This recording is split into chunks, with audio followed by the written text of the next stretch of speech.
Now we're going to talk to the BBC's China media analyst. That's Kerry Allen. Kerry, good morning to you. Good morning.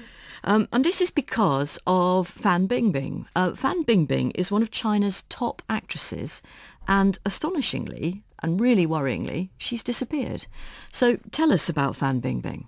Absolutely. I mean, it's really bizarre that nobody's heard from her for months. I mean, if you think about celebrities like Angelina Jolie, for example, how big she is in the West, Fan Bingbing is China's equivalent. And the last time that she posted on social media, a platform called Sina Weibo, was back in June. There was indication that she was active on her social media account in July, but she's not been seen in public since July, and everything's gone very, very quiet around her. So yes, I mean, it is deeply worrying. She's a 37-year-old woman with, as you say, millions of followers on social media, and she's appeared in Hollywood blockbusters as well as in Chinese films as well. She is an entity, as you say, every bit as enormous as Angelina Jolie. She's just not around anymore. Now, what are the possible explanations? Well, one of the reasons that a lot of people suspect in China is because there was a rumour coming out in July, and I mean, there's no grounds for this. It's been denied by her studio, that she was evading her taxes and using these yin and yang contracts, which are they're kind of one contract's given to the state, which says that she earns a certain amount of money, and then a separate contract is given under the table, which says that she earns a lot more. And they're called yin and yang. Right, and they're not uncommon. They're not at all, no. The media's been actually criticising them for years and saying that they should be that celebrities shouldn't be taking them. But what seems to have made this debate or this discussion about yin and yang contracts even bigger is the government's been looking to crack down on the entertainment industry for a while and say that people shouldn't be paying one big celebrity a lot of money, that they should be focusing more on making a Chinese version of Hollywood that can kind of, be bigger and better than Hollywood, and so they need to focus more on better scripts, better production values, etc., not just having one big name and hoping that that's going to make everything great. Right. So at the heart of this is China's government and the Communist Party exercising its muscle in the showbiz world. I guess they probably object to the notion of Chinese superstars like Fan Bingbing appearing in Western franchises when, as you say, they want to establish their own stuff. Absolutely, yes, and because Fan Bingbing is becoming more known overseas, that does unsettle the government quite a bit, and the suggestion that she might be money laundering or evading her taxes, putting her taxes in offshore accounts. This has deeply unsettled the government, and I think it's just that she's got unlucky here, that she's been attached to these allegations so strongly. I mean, it was a very famous director who also basically called her out, which is why it got so much media attention, that her name got included. But there are other celebrities that this is possibly involving. But they haven't disappeared.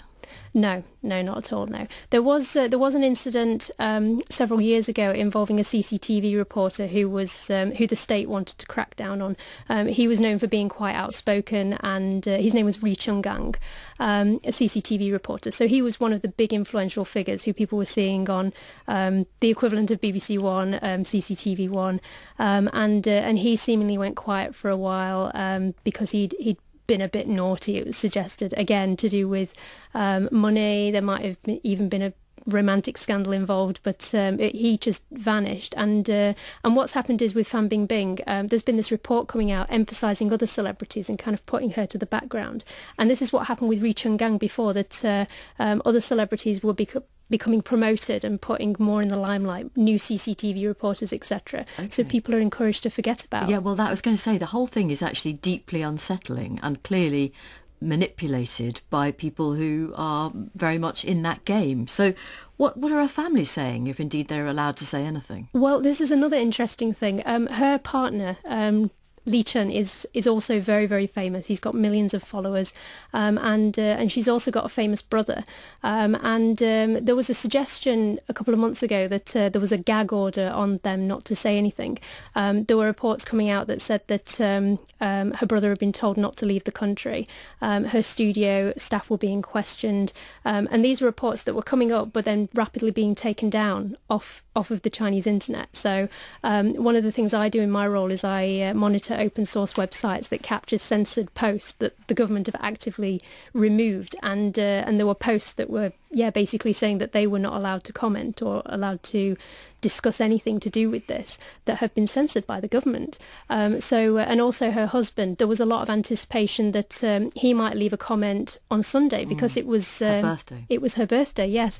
So there was, people were looking at his account thinking, is he going to act? Is she going to leave a message? And nothing came out. So people are getting very, very concerned about this. So chances are, and I appreciate you're here, so you can't be certain, that she has been put in some kind of secure hotel facility and is just being looked after? It definitely appears that way. There was a media report, I would say about 2 weeks ago, that came out from a paper called Securities Daily, which is an official paper. And what's normally kind of expected by Chinese people is if a state media account or newspaper is saying something, that is credible. And this paper said that she was, quote, under control, and basically inferred that she was being questioned, and this was taken offline as well. So there are suggestions that have been coming out even by official media, but then quickly kind of wrapped under the rug that she is being held somewhere and she's not allowed to comment. Thank you very much indeed for talking to us. Your job is to sit. Are you at Caversham at the BBC's monitoring centre? I'm here in London. You're now. Here in London. We've all moved over. Of course, that's right. Yes, there was. I should remember that. Right. Okay. But your job is essentially to eavesdrop and to listen to the sorts of reports coming out as uncensored as you can find. Looking at newspaper, looking at TV reports, social media, and keeping across trends, but sometimes also looking at what's being censored and keeping an eye across that. And Fan Bingbing's name has been coming up quite a lot. It's fascinating. Thank you very much. Well, hopefully we'll get some news about what's happened to her. Thank you very much. Really appreciate that. That's Kerry Allen, who's the BBC's China media analyst.